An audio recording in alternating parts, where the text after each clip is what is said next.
محمد کے فیچر میں انکشاف کیا گیا کہ پاکستان سے تعلق رکھنے والے 600 سے زائد قادیانی اسرائیل ڈیفنس فورسز میں مختلف عہدوں پر رضاکارانہ خدمات سر انجام دے رہے ہیں، اور اس حوالے سے انٹرنیشنل ریسرچرز نے بھی اپنی کتابوں میں ذکر کیا ہے۔ برطانیہ سے تعلق رکھنے والے ایک محقق ڈاکٹر آئی ٹی ناؤمی نے اپنی شائع ہونے والی کتاب اسرائیل اے پروفائل میں انکشاف کیا کہ پاکستان میں سیاسی نفرت کا شکار احمدی جماعت سے تعلق رکھنے والے تقریباً 600 کے قریب افراد اسرائیل ڈیفنس فورسز میں کام کر رہے ہیں۔ لندن سے شائع ہونے والی لندن پوسٹ کی تازہ اشاعت میں ایک رپورٹ میں یہودی محقق کی اس مذکورہ کتاب کے حوالہ جات شائع کیے گئے ہیں۔ اسی محقق ڈاکٹر آئی ٹی ناؤمی نے یہ انکشاف کیا کہ پاکستان اور بھارت کے درمیان کارگل جنگ کے دوران نام نہاد احمدی جماعت سے تعلق رکھنے والے افراد نے بھاری مقدار میں چندہ جمع کر کے انڈیا کو عطیہ بھی کیا تھا۔ لندن ہی سے تعلق رکھنے والے صحافی اور تجزیہ نگار ڈاکٹر شاہد قریشی نے بھی یہ انکشاف کیا کہ 1995 میں جب کراچی آگ و خون میں ڈوبا ہوا تھا، اس وقت مانچسٹر کے ایک قادیانی ریسٹورنٹ میں اہم عہدے پر فائز قادیانی لیڈر نے انہیں ملاقات کے لیے بلایا اور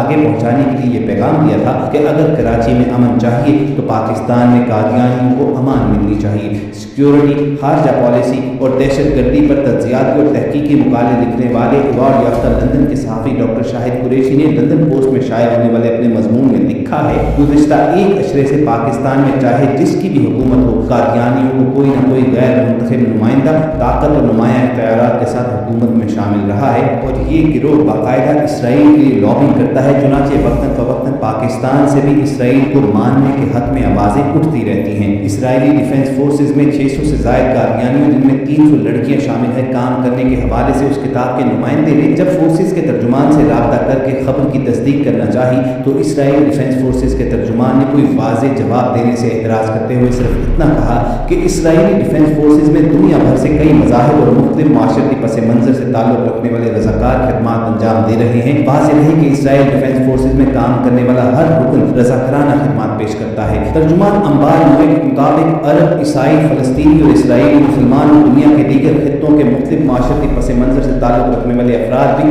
اسرائیل ڈیفنس فورسز کا حصہ ہے۔ اس نمائندے نے اسرائیل ڈیفنس فورسز کی ویب سائٹ کا مطالعہ کیا تو وہاں دنیا کے کسی بھی باشندے کو بلا تخصیص نسل، مذہب، زبان اسرائیلی ڈیفنس فورسز میں شمولیت کی دعوت موجود تھی، جبکہ اسرائیلی ڈیفنس فورسز کے ترجمان انبار نوے کا دعویٰ ہے کہ فورسز میں شامل کئی مسلمان مختلف جنگوں میں ہلاک بھی ہوئے ہیں۔ ان مسلمان خاندانوں کو حوصلہ بڑھانے کے لیے اسرائیل کے فوجی سربراہ نے بذات خود ان خاندانوں سے ملاقات بھی کی، حالانکہ معمول کے مطابق ایسا نہیں کیا جاتا۔ اس نمائندے کے مطابق اسرائیلی ڈیفنس فورسز کی ویب سائٹ پر کراچی سے تعلق رکھنے والی ایک قادیانی لڑکی کی تصویر بھی ہے جو فوجی خدمات انجام دے رہی ہے۔ واضح رہے کہ اسرائیل میں ہر بالغ مرد اور عورت پر فوجی خدمات مقررہ مدت تک انجام دینا لازمی ہے، مگر مسلمان اسرائیلیوں کو اس سے استثناء دیا گیا ہے۔ اس نمائندے نے جب خبر پر مزید تحقیق کی تو حیرت انگیز انکشاف یہ ہوا کہ چند اشرے قبل تک کی قادیانیوں کی کتابوں میں کھلے عام اسرائیل میں موجود قادیانی مشن، ان کی تفصیلات اور یہودیوں کے ساتھ دوستانہ تعلقات کا ذکر موجود ہوتا تھا،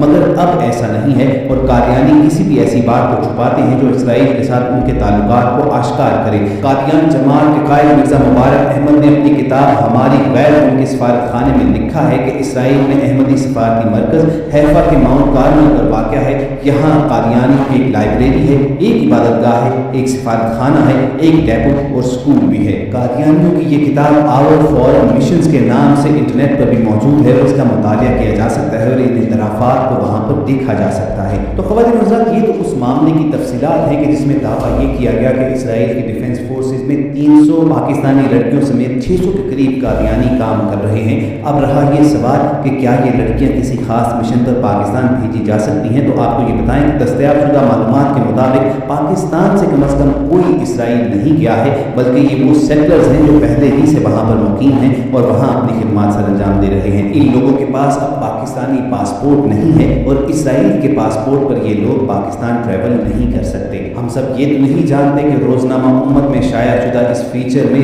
حقیقت کتنی ہے اور مبالغہ کتنا کیا گیا ہے، لیکن اس بات میں کوئی شک نہیں ہے کہ روز اول ہی سے پاکستان یہودیوں کی اور خصوصاً اسرائیل کی نظر میں کھٹک رہا ہے، اور اسرائیل بھی اپنے وجود میں آنے کے بعد روز اول ہی سے پاکستان کو نقصان پہنچانے کے مختلف کام بھی کرتا رہا ہے۔ یہ باتیں تاریخ کا حصہ ہے۔ پاکستان کی تاریخ میں 3 بڑے ایسے موقع آئے ہیں کہ جب اسرائیل نے انڈیا کے ساتھ مل کر پاکستان پر حملہ کرنے کا پلان بنایا تھا، لیکن پاکستان کے ہاتھوں ان کے منہ پر ایسا تماچا پڑا کہ انہیں بھاگ کھڑے ہونے ہی میں عافیت نظر آئی۔